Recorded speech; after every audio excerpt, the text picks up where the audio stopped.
Baik, bismillahirrahmanirrahim. Assalamualaikum warahmatullahi wabarakatuh. Pada video ini Bapak akan menyampaikan tentang rangkuman seluruh materi yang akan diujikan dalam UAS nanti ya. Baik, yang pertama adalah materi pertemuan ke-9 ya. Jadi materi kita mulai dari pertemuan 9 setelah UTS sampai dengan nanti di pertemuan ke-15 ya. Baik, yang pertama adalah materi tentang prinsip investasi modal dan menilai investasi dengan net present value ya. Baik, yang pertama adalah prinsip investasi modal ya. Jadi investasi modal itu memang sifatnya jangka panjang ya. Kalau untuk modal kerja itu biasanya sifatnya jangka pendek ya, karena untuk digunakan kegiatan operasional perusahaannya. Tapi kalau untuk investasi modal biasanya sifatnya jangka panjang ya, seperti untuk pembuatan produk baru, kemudian penggantian peralatan, penelitian dan pengembangan, dan seterusnya ya. Nah nanti di antara berbagai macam kegiatan tersebut maka akan dipilih yang paling menguntungkan, kira-kira seperti itu ya. Nah, yang paling menguntungkan tersebut adalah yang bisa memberikan arus kas yang positif ya. Jadi perlu kita menaksir arus kasnya, di mana menaksir arus kas ini adalah memperkirakan kebutuhan kas di masa yang akan datang ya, yaitu kas bersihnya, kas masuk dikurangi dengan kas keluar ya. Nah, nanti kalau ada pajak di sana, maka pajak ini pun dianggap sebagai kas yang keluar ya, kan akan mengurangi keuangan perusahaannya. Nah, adapun biaya penelitian yang sudah dilakukan dan kemudian baru nanti proyek tersebut akan dilaksanakan, maka biaya penelitian yang sudah berlalu ini tidak dimasukkannya karena dianggap sudah berlalu begitu ya. Kemudian ada beberapa metode yang dapat digunakan untuk menilai apakah suatu investasi atau suatu kegiatan yang akan kita lakukan, apakah tadi menciptakan produk baru itu menguntungkan atau tidak, profitable atau tidak. Itu diantaranya yang pertama melalui net present value ya, karena proyeknya akan dilaksanakan di masa yang akan datang, kita perlu lihat apakah di masa sekarang proyek tersebut bernilai begitu ya. Maka digunakanlah net present value tersebut ya. Ini didasarkan atas teori bahwa nilai waktu terhadap uang ya. Jadi uang saat ini berbeda dengan uang yang di masa yang akan datang ya, karena pengaruh inflasi dan seterusnya ya. Jadi nantinya akan dipilih usulan investasi yang NPV-nya atau net present value-nya itu positif, di mana kira-kira kalau ada investasi di masa yang akan datang nilainya lebih besar daripada nilai yang sekarang, itu nilai yang lebih besar tersebut akan di present value kan. Kalau dia masih tetap lebih besar, maka itu NPV-nya positif, sehingga usulan investasinya akan diterima, begitu ya. Jadi lebih besar pendapatan yang diterima daripada suku bunga yang ada nanti. Kira-kira seperti itu ya. Kemudian ada juga average rate of return, ini menggunakan nilai rata-rata. Jadi kalau nanti diprediksi rata-rata pendapatannya berapa gitu ya, kalau rata-ratanya positif maka usulannya akan diterima gitu ya. Kemudian ada juga tentang payback period atau seberapa cepat investasi tersebut dapat kembali modal begitu ya. Semakin cepat dia bisa kembali modal atau pakpok gitu ya, maka semakin bagus, semakin menguntungkan investasi atau kegiatan yang akan dilakukan tersebut ya. Jadi payback period itu pakpok tadi dalam bahasa keuangannya disebut dengan break even point atau BEP atau titik impas, di mana setiap pengeluaran yang sudah kita keluarkan nanti sama dengan pendapatan yang kita dapatkan gitu ya. Ini semakin cepat akan semakin baik ya. Baik, selanjutnya adalah menilai investasi dengan net present value. Jadi investasi yang ada tadi kita bisa nilai dengan net present value. Salah satu hal yang penting dibicarakan di sini adalah metode penyusutan yang dipercepat. Jadi atas aktiva yang ada, baik bangunan dan segala macamnya, itu nanti ada penyusutannya, ada biaya yang harus dikeluarkan untuk memelihara aset tersebut, kira-kira seperti itu ya. Nah, penyusutan tersebut ada banyak metodenya. Salah satunya adalah metode penyusutan yang dipercepat ya. Nah, metode ini bisa membuat biaya di awal, katakan umur ekonomis aset tersebut 5 tahun ya, bangunan dianggap selama, mungkin kalau bangunan lebih dari 5 tahun ya mungkin 20 tahun dianggap umur ekonomisnya seperti itu, dan setelah 20 tahun nanti harus dipugar kembali bangunannya. Nah, dengan menggunakan metode penyusutan yang dipercepat ini, maka biaya di awal, biaya penyusutan itu kan dihitung setiap tahunnya ya, itu akan lebih besar di awal, sehingga keuntungannya menjadi lebih kecil. Nah, keuntungan yang lebih kecil ini kemudian nanti perlahan-lahan biaya tersebut akan semakin kecil dan perlahan-lahan pula keuntungannya akan bertambah seiring waktunya. Nah, ini secara keuangan akan dianggap bagus karena keuntungannya itu bergerak ke arah yang positif gitu ya, bertambah dari waktu ke waktu gitu ya. Kemudian yang selanjutnya adalah keterbatasan dana ya. Jadi perusahaan memang harus memilih alternatif investasi yang paling menguntungkan karena memang dana yang dimiliki terbatas begitu ya. Kalau perusahaan memiliki banyak dana ya sudah jalankan saja semua keputusan investasi yang akan dipilih. Tapi karena dana yang terbatas ya harus dipilih salah satu yang paling menguntungkan begitu ya. Kemudian ada modal kerja, jadi memang investasi pembelian aset-aset dan lain sebagainya tadi itu tidak hanya membutuhkan pembelian aktiva, tetapi juga butuh biaya operasional ya untuk kegiatan sehari-harinya ya. Tidak cukup kita memikirkan bagaimana caranya membeli mesin, tapi kita juga harus pikirkan nanti ketika mesin itu sudah berjalan, biaya listriknya berapa, ya biaya pemeliharaannya berapa, dan seterusnya ya. Nah, ada pemilihan dan penggantian aktiva, jadi suatu saat kalau mesin tersebut sudah dianggap tidak layak pakai lagi, maka bisa diganti dengan aktiva yang lebih baru gitu ya. Itu dijual, kemudian nanti nilainya berapa, kemudian nanti akan diberikan mesin yang baru ya. Jadi ada beberapa yang jadi pertimbangan di sana seperti harganya, kemudian biaya operasionalnya sudah nggak efisien lagi gitu ya, karena mesinnya sudah sering rusak begitu ya, jadi nggak maksimal lah kerjanya tersebut. Kemudian usia ekonomisnya juga sudah lewat ya, sudah tua mesinnya itu, maka bisa diganti begitu ya. Dan terakhir adalah pengaruh inflasi ya, jadi semakin besar inflasi maka semakin besar juga tingkat keuntungan yang diharapkan ya. Artinya kalau diprediksi tahun depan inflasinya besar, maka nilai investasi yang akan dilaksanakan tersebut harus mendapatkan keuntungan yang jauh lebih besar daripada nilai investasi tersebut ya. Seperti itu. Kemudian kita lanjut ke materi selanjutnya adalah risiko dalam investasi, CAPM, dan keputusan investasi ya. Baik, yang pertama risiko dalam investasi ya. Baik, risiko adalah ketidakpastian masa yang akan datang ya. Jadi namanya memang masa yang akan datang itu tidak pasti ya. Kalau kita beli tanah sekarang harga 100 juta, di tahun depan belum tentu harganya 100 juta ya. Bisa tiba-tiba turun nanti, atau tiba-tiba naik. Nah, ketidakpastian ini disebut sebagai risiko ya. Apakah mungkin harga tanah turun? Mungkin saja ya, kalau tiba-tiba terjadi bencana alam, gempa bumi, maka tanah tersebut dianggap tidak layak dibangun bangunan karena sehingga harganya bisa turun seperti itu. Jadi itu dia risiko ya, ketidakpastian masa yang akan datang ya. Nah, beberapa jenis investasi yang menawarkan risiko tinggi akan diikuti juga oleh peluang keuntungan yang tinggi atau istilahnya high risk, high return ya. Jadi ketika kita ingin berinvestasi, membangun perusahaan, menjual satu barang, gitu ya, itu memang butuh biaya yang cukup besar, yang artinya risikonya juga cukup besar, tapi di balik itu semua ada peluang ya, bahwa produk-produknya bisa laku dijual dan menawarkan pendapatan yang cukup besar juga ya. Nah, ketidakpastian tersebut termasuk dalam ketidakpastian arus kas yang kita dapatkan sehari-harinya nanti. Jadi semakin tidak pasti sesuatu tersebut, maka akan semakin berisiko ya. Tetapi tentu saja di balik risiko tadi ada peluang keuntungan juga ya.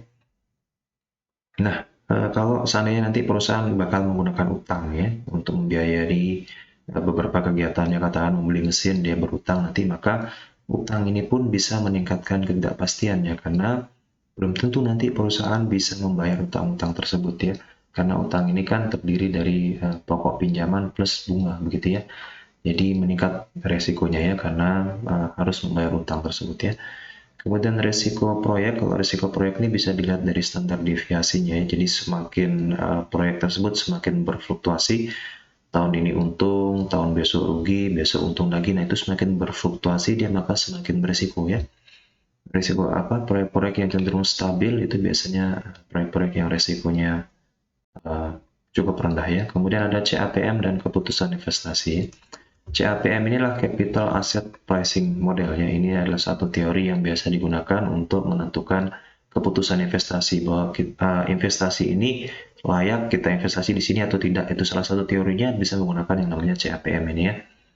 Jadi investasi tidak hanya pada surat berharga tetapi juga pada aset nyata. Jadi CAPM ini tidak hanya bisa digunakan untuk menganalisis saham tetapi juga bisa digunakan untuk menganalisis pembelian aktiva seperti pembelian tanah, gedung, dan lain sebagainya ya. Semakin besar risiko investasi, semakin besar tingkat keuntungan yang diminta. Kemudian ketidakpastian atau siklikalitas atau risiko Jadi risiko dalam konsep CAPM ini dibagi menjadi dua, yaitu risiko sistematis dan risiko tidak sistematis. Risiko sistematis ini adalah risiko yang sudah ada dalam diri perusahaan. Katakan perusahaan-perusahaan tambang emas, itu memang sudah dari sananya beresiko, gitu ya, karena risiko terkait dengan harga jual emas, harga emas dunia yang naik turun dan segala macamnya, kemudian tambang emas itu kan beresiko dan lain sebagainya ya. Nah, risiko ini tidak bisa dihilangkan ya, karena memang sudah melekat dalam beberapa perusahaan dengan bidang-bidang tertentu, begitu ya. Berbeda dengan katakan perusahaan Unilever ya, perusahaan yang menjual berbagai macam kebutuhan seperti sabun, sampo, itu cenderung risikonya rendah ya, karena pada kondisi apapun cenderung akan dibeli ya produk-produknya ya. Jadi perusahaan tambang minyak itu dipengaruhi oleh harga minyak, itu jadi dia semakin berisiko ya. Ini biasanya diukur dengan beta istilahnya ya. Jadi risiko ada yang sistematis, memang sudah ada dalam diri perusahaan tersebut, dan ada yang tidak sistematis ya. Tidak sistematis ini bisa dipengaruhi oleh keadaan perusahaan itu sendiri, bagaimana manajemennya, kemudian keadaan ekonomi suatu negara dan seterusnya. Dan ini bisa dihilangkan ya. Kalau yang risiko sistematis tadi itu tidak bisa dihilangkan dengan diversifikasi, tapi kalau yang tidak sistematis bisa dihilangkan dengan diversifikasi. Jadi peragaman jenis investasi. Dia investasi nggak hanya di satu tempat, tapi di beberapa tempat gitu ya. Dengan harapan kalau di tempat satu dia rugi, nanti di tempat lain masih untung. Gitu. Jadi risikonya bisa tersebar begitu ya, bisa diperkecil. Kemudian ada beberapa unsur juga dalam keputusan investasi ini, diantaranya adalah tingkat keuntungan yang diharapkan ya. Jadi ini penting juga, tingkat keuntungan diharapkan itu berapa sih return yang mau didapatkan di masa yang akan datang. Kemudian risiko yang ditanggung, tadi itu betanya berapa. Kemudian untuk tingkat keuntungan tersebut kita bisa lihat indikatornya ya. Kalau tingkat keuntungan yang diharapkan tersebut katakan masih lebih besar daripada indikator return yang ada, bisa menggunakan indeks pasar ya seperti IHSG, itu maka saham tersebut dianggap layak gitu ya, karena returnnya lebih besar daripada rata-rata return perusahaan yang ada. Begitupun dengan risikonya ya, ini punya indikator juga ya, biasanya menggunakan investasi bebas risiko yaitu SBI, Sertifikat Bank Indonesia. Artinya kalau bunga SBI itu lebih besar ya tentu saham yang kita miliki itu cukup berisiko ya, karena untuk apa kita menanamkan saham di sana kalau dengan membeli SBI saja kita sudah bisa dapatkan bunga sekian gitu ya. Kemudian ada yang namanya sensitivitas, jadi pengaruh suatu hal karena terjadinya perubahannya. Misalkan perusahaan dengan risiko sistematis yang tinggi itu sangat sensitif ya, seperti perusahaan tambang minyak tadi ya. Jadi perubahan harga minyak dunia sangat mempengaruhi keuntungan perusahaannya. Ketika harga minyak dunia naik, maka keuntungan perusahaan akan tinggi, begitu pula sebaliknya ya. Baik, kita lanjut materi selanjutnya, ini materi ketiga, jadi ada 7 materi ya. Baik, materi ketiga ini pendanaan perusahaan dan efisiensi pasar modal serta teori struktur modal ya. Pendanaan perusahaan dan efisiensi pasar pengertiannya ya. Ini tentang pendanaan perusahaan ya. Jadi pendanaan perusahaan ini berkaitan dengan berapa banyak utang dan modal sendiri yang digunakan ya. Jadi pendanaan perusahaan mendapatkan dana atau sisi pasifanya itu kan terdiri dari utang dan modal sendiri. Berapa banyak sih dia harus berutang dan berapa banyak harus modal sendiri, itulah yang akan dihitung ya di dalam teori ini ya. Jadi bagaimana tipe utangnya, kemudian nanti kalaupun perusahaan mau berutang, apakah sebaiknya utang jangka panjang atau jangka pendek ya. Kalau jangka panjang ya cicilannya lebih kecil, tapi kalau jangka pendek ya cicilannya besar, tapi bunga yang ditawarkan kecil gitu ya. Nah, itu banyak pertimbangan nanti di sana ya. Kemudian kapan sih waktu yang tepat untuk berutang gitu ya. Kemudian selanjutnya keputusan pendanaan ini, jika ada pinjaman dari bank yang disubsidi pemerintah menawarkan bunga kecil, maka itu didahulukannya. Jadi kalau misalkan nanti perusahaan butuh modal, tambahan modal, dan kemudian ada program dari pemerintah ya pinjaman dengan bunga yang kecil, maka itu diprioritaskan ya. Kemudian jika harga saham tinggi, maka itu waktu yang tepat untuk menerbitkan saham baru. Jadi ketika nanti katakan perusahaan ini harga sahamnya sedang tinggi, maka itu waktu yang tepat untuk menerbitkan saham baru gitu ya, karena saham baru ini akan otomatis dibeli oleh para investor ya, karena melihat harga sahamnya terus naik begitu ya.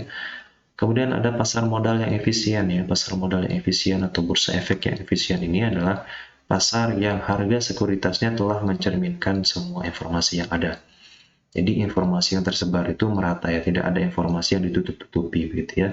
Informasi seperti laporan keuangan itu sudah dipublikasikan semua oleh perusahaan yang ada, jadi investor bisa melihat mana perusahaan yang untung, mana perusahaan yang rugi, dan seterusnya ya. Nah, pergerakan harga saham itu ada dua pendapat. Yang pertama mengatakan bahwa harga saham itu dia acak pergerakannya, jadi tidak bisa diprediksi ya. Tapi ada juga pendapat yang mengatakan bahwa future trend ya, artinya pergerakan harga saham tersebut dia punya pola tertentu yang bisa dianalisis ya. Nah, dia bisa dianalisis oleh yang namanya analisis teknikal ya. Jadi berdasarkan catatan harga di masa lalu nanti dicari siklusnya seperti apa. Bisa juga diprediksi berdasarkan fundamentalnya, yaitu dilihat nanti profitabilitas perusahaannya. Jadi kalau perusahaannya memang profitable gitu, maka kemungkinan harga yang di masa yang akan datang akan terus naik begitu ya. Nah, teori pergerakan harga ada weak form namanya ya, ini pola lemah ya, ini hanya berdasarkan catatan masa lalu. Jadi teori pergerakan harga di bursa efek tersebut, yang pertama tadi ada yang pola lemah ya, ini informasi yang didapat hanya berdasarkan catatan masa lalu. Kemudian ada yang semi strong atau pola setengah kuat, ini tidak hanya catatan masa lalu tetapi juga informasi yang dipublikasi. Dan ada yang pola kuat ya, di mana informasi yang tersebar itu berdasarkan catatan masa lalu, kemudian informasi yang dipublikasi, dan informasi dari analisis fundamental tentang profitabilitas perusahaan dan keadaan ekonomi. Jadi informasinya tuh lengkap banget ya, sehingga apa, investor tuh mudah untuk menganalisis pergerakan harga saham seperti itu. Nah, ini disebut dengan pola kuat ya. Tetapi kebanyakan bursa efek sekarang ini masih lemah ya, masih berada di catatan masa lalu saja ya. Oke, kemudian instrumen keuangan jangka panjang itu kalau bisa berupa saham ataupun obligasi ya. Kalau saham ini kan bukti kepemilikan perusahaan, tapi kalau obligasi adalah surat utang gitu ya. Nah, saham ini satu saham akan mendapatkan satu suara untuk menentukan kebijakan perusahaan, sedangkan kalau obligasi biasanya tidak ada hak suaranya begitu ya. Karena ini hanya sekedar surat tanda utang saja tanpa jaminan ada aktif tetap. Yang menjadi jaminannya adalah ya profitabilitas perusahaan itu sendiri ya. Semakin profitable ya perusahaan itu ya semakin terjamin obligasinya ya, artinya bisa terbayarkan gitu ya.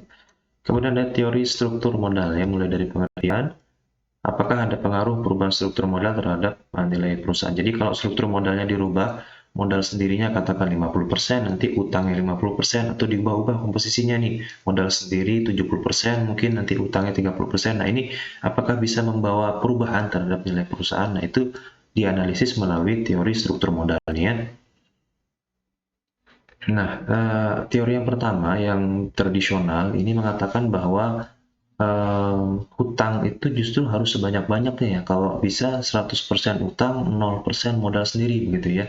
Karena mereka beranggapan bahwa semakin banyak utang yang dipunya, semakin banyak bunga yang dibayarkan, semakin banyak pula pajak yang bisa dihemat begitu ya. Karena bunga tersebut bisa digunakan sebagai pengurang pajak begitu ya.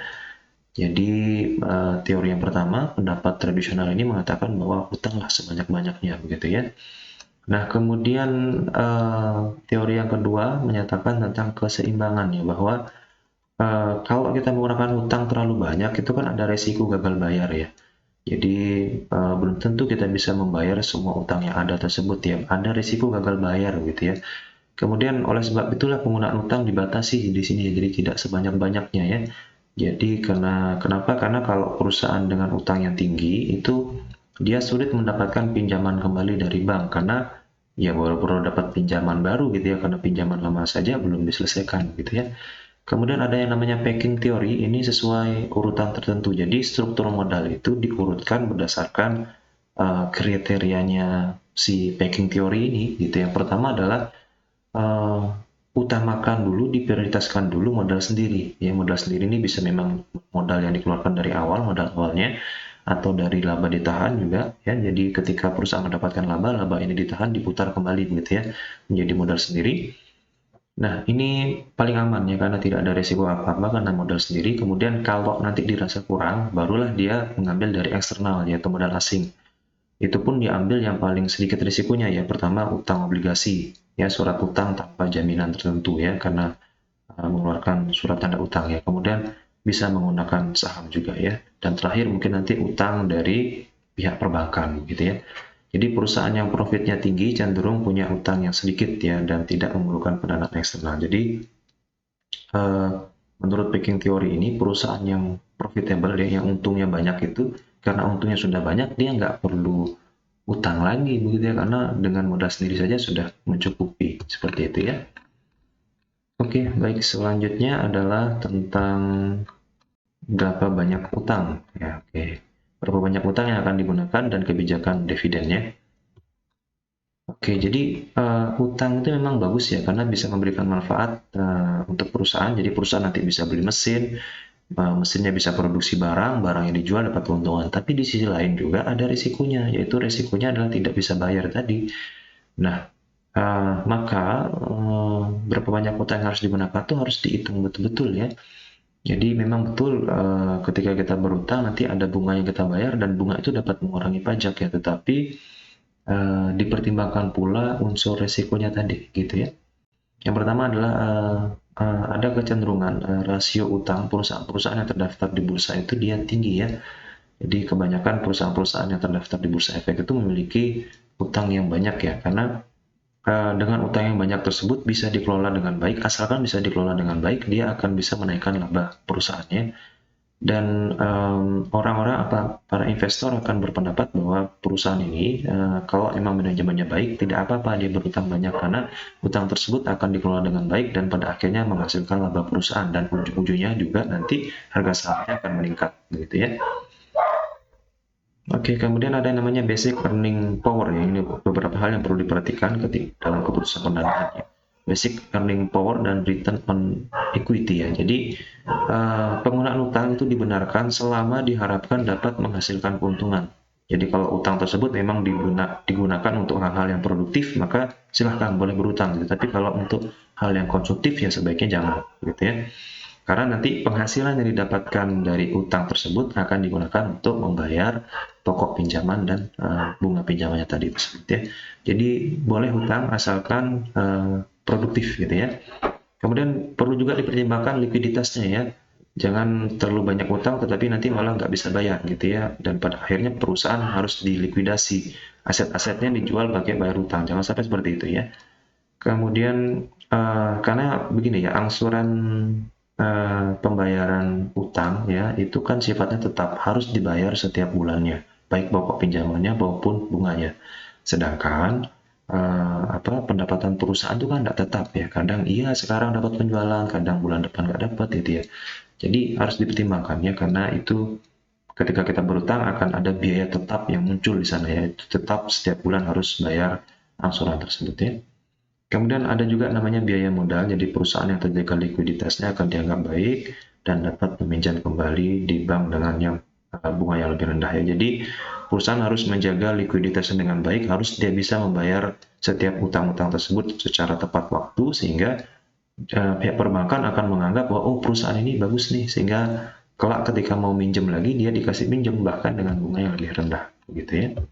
Kemudian selanjutnya adalah kebijakan dividen ya. Jadi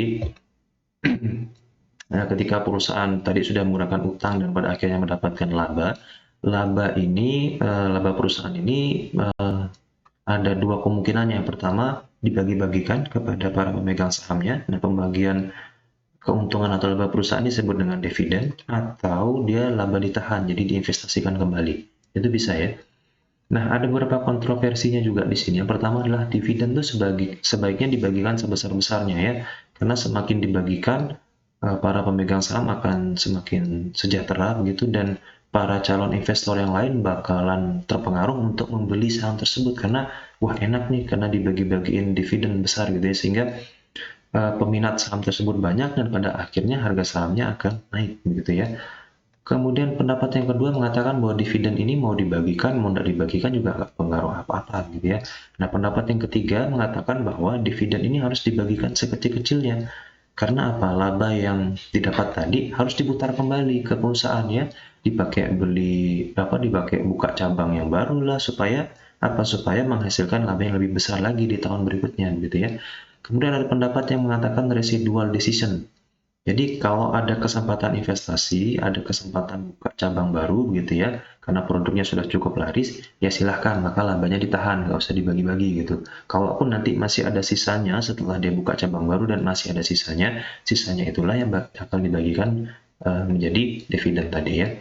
Kemudian ada juga signaling teori ya, jadi dividen itu harus dibagikan secara konstan. Makanya di tahun pertama dividen dibagikan sedikit dulu, nanti di tahun kedua sedikit lebih banyak, begitu seterusnya, sehingga terlihat perusahaan membagikan terus dividen tersebut secara konstan gitu ya. Nah, ini akan menjadi sinyal bagus bagi para calon investor untuk membeli saham tersebut yang pada akhirnya nanti harga sahamnya bakalan naik begitu ya.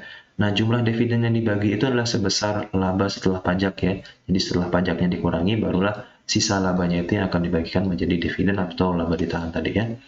Nah, kebijakan dividen yang optimal itu adalah yang pertama, tidak harus dibagikan sebanyak-banyaknya ya, karena ada baiknya sebagian juga diputar kembali melalui bisnis yang ada tersebut ya. Kemudian dibagikan dalam jumlah yang kecil saja, ya, tapi perlahan-lahan nanti meningkat begitu ya, agar terlihat konstan pembagiannya. Dan lebih baik bagi dividen daripada menerbitkan saham baru ya, karena kalau menerbitkan saham baru itu ada biaya emisi nanti yang harus ditanggung ya, biaya administrasi dan lain sebagainya. Tapi kalau membagikan dividen tidak ada biaya-biaya seperti itu ya. Kemudian lain-lainnya ya, jadi dividen juga bisa dibagikan dalam bentuk saham, jadi tidak dalam bentuk uang, tapi ditukar lah gitu ya, dibagi-bagikan dalam bentuk saham gitu ya. Yang tentu saham itu nanti bisa dijual juga dan menjadikan uang juga ya gitu ya. Atau ada pemecahan saham, jadi saham yang ada dipecah ya, jadi katakan satu lembar saham nanti dipecah menjadi 2 lembar saham. Satu sahamnya harganya 5.000 dipecah menjadi 2, maka menjadi 2.500 begitu ya. Nah, ini biasa dilakukan perusahaan ketika nilai sahamnya sudah terlalu tinggi seperti Unilever, atau satu lembar sahamnya tuh harganya sampai berapa jutaan gitu, sehingga sulit dibeli oleh masyarakat menengah ke bawah, sehingga harus dipecah menjadi lebih kecil agar lebih mudah dibeli gitu ya. Kemudian ada repurchase atau membeli kembali, jadi saham yang sudah dijual nanti dengan perjanjian akan dibeli kembali oleh perusahaan. Nah, ya. Oke, jadi seperti itu. Kemudian selanjutnya ini yang ke-13 ya. Nanti kita ada yang ke-14 dan yang terakhir nanti yang ke-15 ya. Oke, ini ada interaksi keputusan investasi dengan keputusan pendanaan dan teori penentuan harga opsi ya. Interaksi keputusan investasi dengan keputusan pendanaan. Jadi beda ya antara keputusan investasi itu kan untuk jangka panjang, kalau keputusan pendanaan itu terkait dengan struktur modalnya gitu ya. Nah, pemilihan struktur modal, apakah menggunakan utang sendiri ataupun menggunakan utang atau modal sendiri, itu masing-masing mempunyai biaya-biayanya tersendiri ya. Nah, akan dipilih biaya yang paling rendah ya. Nah, untuk menghitung tersebut nanti akan ada teori-teorinya ya. Pertama, biaya modal sendiri ini memang yang paling rendah biayanya ya, karena ya modal sendiri nggak perlu biaya apa-apa begitu ya. Modal awal dinilai dengan perusahaan sejenisnya, laba ditahan itu nggak ada biaya sama sekali ya. Kalau kita berutang, nah berutang ini tentu ada biayanya begitu ya, seperti tadi biaya bunga dan biaya lain-lainnya. Tetapi biaya bunga tersebut pada akhirnya nanti bisa mengurangi pembayaran pajak kita juga ya. Kalau utang tersebut dalam bentuk obligasi, penerbitan obligasinya pun butuh biaya ya, biaya administrasi dan lain sebagainya untuk penerbitan itu ya. Kemudian biaya saham preferennya, saham yang menjamin pemiliknya akan mendapatkan dividen berapapun keuntungan perusahaannya. Ini juga ada biaya emisinya ya, sama ya. Jadi kalau dinilai biaya mana yang paling murah, ya paling murah modal sendiri ya, kemudian baru utang gitu ya. Oke, kemudian selanjutnya adalah teori penentuan harga opsi ya. Jadi opsi sendiri itu atau pilihannya itu adalah hak untuk melakukan sesuatu ya. Hak melakukan sesuatu dalam hal manajemen keuangan ini tentunya dalam hal harga saham ini ya. Jadi opsi tersebut memiliki nilai dan bisa diperjualbelikan ya. Jadi opsinya akan kita jelaskan opsinya seperti apa ya, berdasarkan jenis-jenisnya ya. Jadi opsi tersebut karena dia memiliki hak untuk melakukan sesuatu, jadi dia memiliki nilai dan itu bisa dijual opsi itu ya. Ada orang yang mau membeli opsi tersebut sehingga dia memiliki hak untuk melakukan sesuatu, hak untuk menjual atau hak untuk membeli saham pada harga tertentu dan pada waktu tertentu gitu ya. Nah, opsi tersebut memiliki nilai dan bisa diperjualbelikan itu berdasarkan harga sahamnya, kemudian jangka waktunya berapa, dan karena ada unsur ketidakpastian tersebut ya.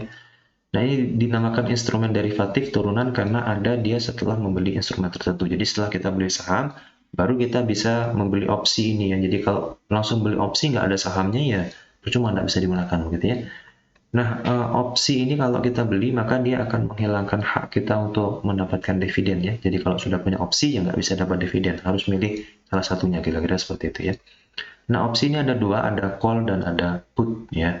Yang call ini adalah opsi beli ya, jadi kita mempunyai hak untuk membeli saham pada harga tertentu dan waktu tertentu. Jadi sekarang katakan kita punya harga apa ya? Katakan kita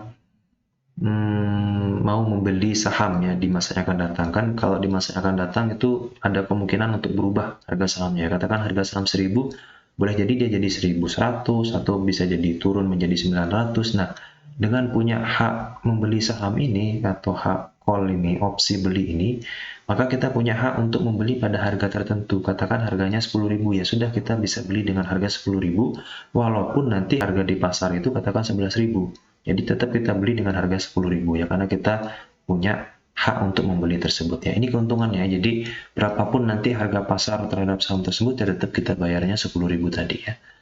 Gitu. Nah, put. Nah, kemudian ada jenis put. Nah, ini put ini sebaliknya ya. Kita menjual harga saham pada waktu tertentu ya. Nah, ketika kita punya saham dan kita mau jual, itu kan harga saham di masa yang akan datang bisa turun dan bisa naik ya.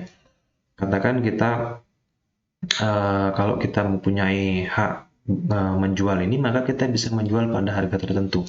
Katakan nanti harga pasar katakan tiba-tiba turun gitu ya, menjadi tadi katakan 10.000 turun tiba-tiba jadi 9.000 gitu ya. Harga pasarnya 9.000, tetapi karena kita punya opsi ini kita tetap bisa jual dengan harga 10.000 gitu. Jadi kita tetap untung ya. Karena kalau kita nggak punya opsi ini terpaksa kita jual dengan harga 9.000 ya, yang artinya rugi kita gitu ya. Kira-kira seperti itu ya, jadi hak opsi untuk membeli saham ataupun hak untuk menjual saham. Jadi untuk mengantisipasi ketidakpastian tersebut di masa yang akan datang ya. Oke, kita lanjutkan sekarang sewa guna usaha, leasing. Ya, kemudian ada pendanaan jangka menengah dan jangka panjang ya.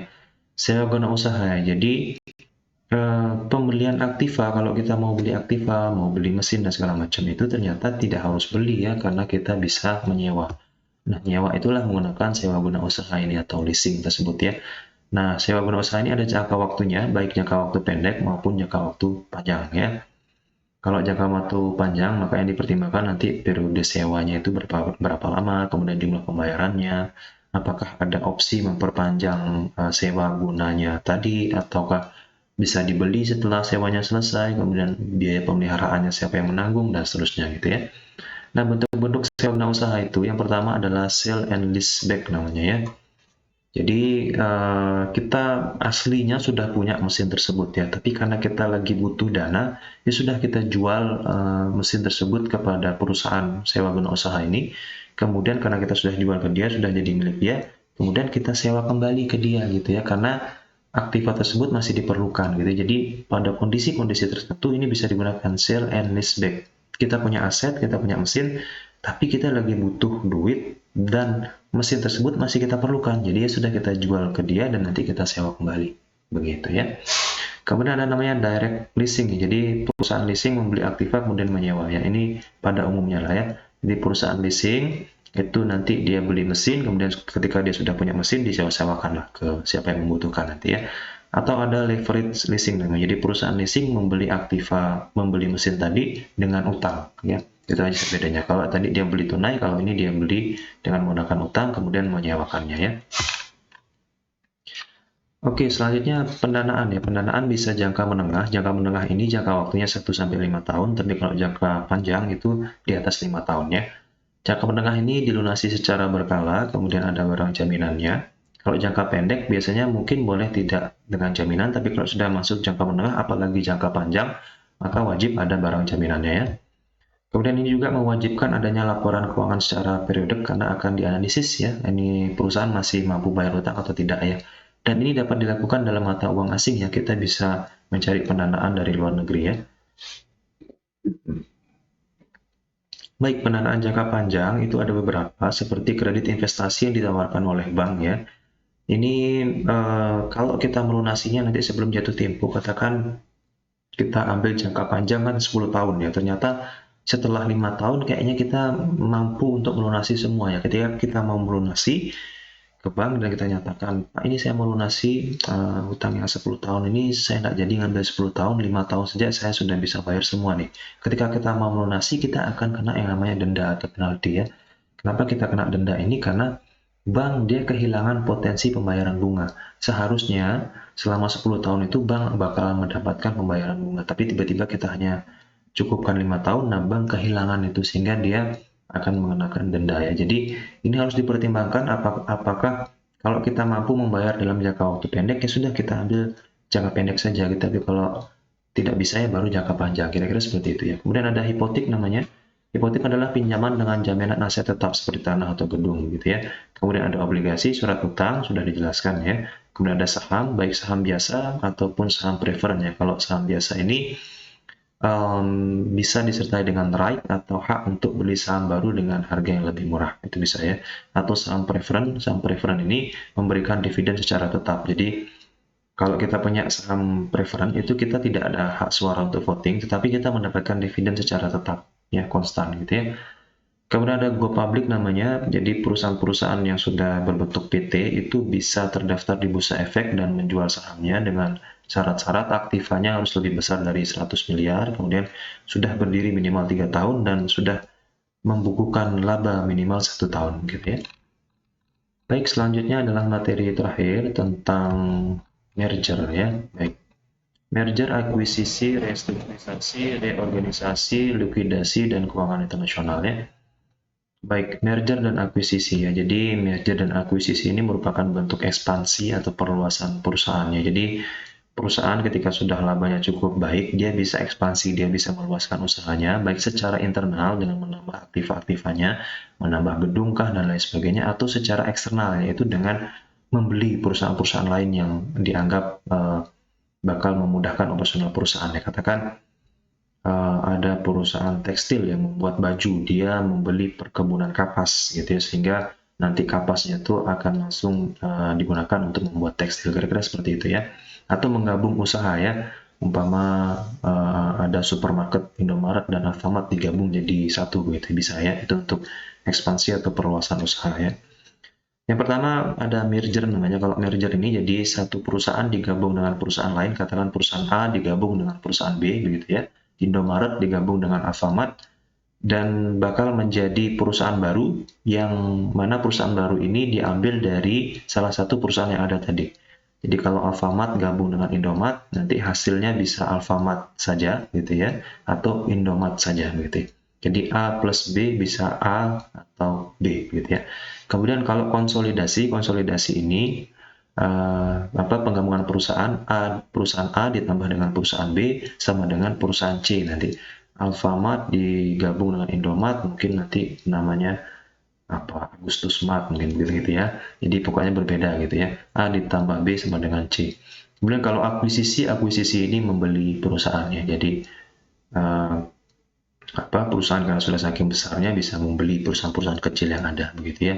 Dan karena dia sudah beli, bebas nih mau kasih nama apa saja gitu ya, nggak ada ketentuan khusus begitu ya, karena namanya saja membeli perusahaan gitu ya.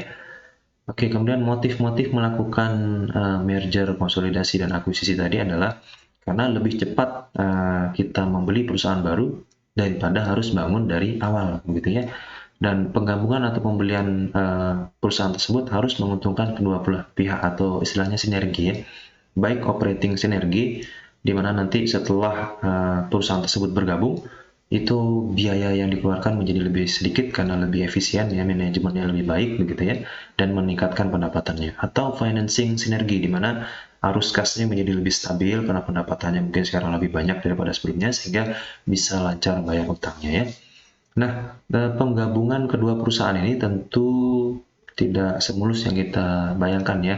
Kadang-kadang pula manajemen tidak setuju ya kalau perusahaannya mau dibeli atau digabung gitu ya, karena dia khawatir kalau nanti perusahaan saya dibeli oleh perusahaan yang lain, ya kalau saya masih digunakan sebagai karyawan di sana gitu ya, karena manajemennya kan sudah baru, mungkin bakal diganti dengan orang-orang yang baru gitu ya. Gitu ya. Jadi Jadi penggabungan perusahaan tadi bisa dilakukan secara friendly ya, jadi manajemen nanti yang mau dibeli itu diajak berunding kira-kira baiknya bagaimana, atau kadang-kadang tidak diajak berunding sama sekali begitu ya, atau istilahnya hostile takeover ya, sudah saya beli aja, manajemennya terserah saya karena saya yang beli begitu ya. Sehingga manajemen di perusahaan yang mau dibeli tadi itu akan melakukan taktik bertahan ya, supaya nggak jadi merger gitu ya, karena kalau jadi di merger maka ya dia dicopot dari jabatannya gitu ya, sehingga mau nggak mau dia akan punya taktik bertahan gitu ya. Nah, taktik bertahan ini ada 3. Yang pertama namanya golden parachute, jadi dia membuat satu peraturan bahwa kalau saya nanti dipecat, saya harus mendapatkan kompensasi yang besar gitu ya, dapat pesangon, dapat segala macam gitu ya. Sehingga nanti, wah ini besar banget kompensasinya, sehingga nggak jadi dia dipecat begitu ya. Kurang lebih kira-kira strategi bertahannya kayak seperti itu ya. Atau ada namanya poison pills ya. Jadi nanti dia menerbitkan obligasi, yang mana obligasi tersebut nanti bisa ditukar dengan saham baru setelah digabung dengan harga yang lebih murah gitu. Jadi ini menguntungkan pihak manajemen tapi merugikan pihak perusahaan yang baru nanti ya. Kemudian ada namanya white knight, yaitu dia mencari pembeli baru yang mau diajak berunding gitu ya. Kalau emang pembeli yang ini kayaknya mau mencopot saya, sudah saya cari pembeli baru saja yang kira-kira mau diajak berunding, sehingga setelah digabung nanti jabatan saya tidak dicopot tapi tetap digunakan gitu ya. Oke, kemudian selanjutnya ada tentang restrukturisasi ya. Nah, jadi begini ya, kadang-kadang perusahaan tersebut kan nggak selamanya untung, ada kalanya dia rugi ya. Dan kalau perusahaan sudah rugi terus-menerus, ya mau nggak mau perusahaan itu harus memperkecil diri. Karena kalau perusahaan itu masih besar, biayanya kan semakin besar ya. Contoh kayak kantor saja, semakin besar kantor kan semakin besar biaya listriknya. Tapi kalau kantornya kecil, biaya listriknya juga semakin kecil gitu ya. Jadi pengecilan ukuran perusahaan tersebut bisa dilakukan melalui restrukturisasi. Jadi restrukturisasi ini merubah struktur perusahaan, bisa menjadi lebih besar atau paling sering memang menjadi lebih kecil gitu ya. Bisa dengan cara dijual ya. Jadi ya sudah deh, daripada perusahaan ini membebani perusahaan induknya, katakan perusahaan induk ini punya 3 perusahaan begitu ya. Sudah deh, salah satunya dijual saja karena sudah nggak menguntungkan lagi begitu ya. Atau ada namanya spin off ya. Jadi katakan yang merugikan itu hanya bagian tertentu saja ya, katakan bagian penjualan produk A saja, maka bagian penjualan produk A saja ini yang dijual gitu ya. Atau ada going private ya, ketika perusahaan ini yang awalnya terdaftar di Bursa Efek itu minta untuk tidak didaftarkan, jadi kebalikan daripada go public yaitu going private ya. Jadi sudah nggak jualan saham lagi di Bursa Efek, tapi ya sudah sahamnya dibeli oleh orang-orang yang ada saja ya. Karena untuk bisa berjualan saham di Bursa Efek itu kan butuh banyak biaya juga ya. Tadi salah satu mau asetnya harus sekian miliar dan seterusnya ya. Karena ini perusahaan sudah merugi-rugi terus, ya sudah deh, nggak usah jualan sana karena biayanya cukup mahal tadi ya. Kemudian ada reorganisasi.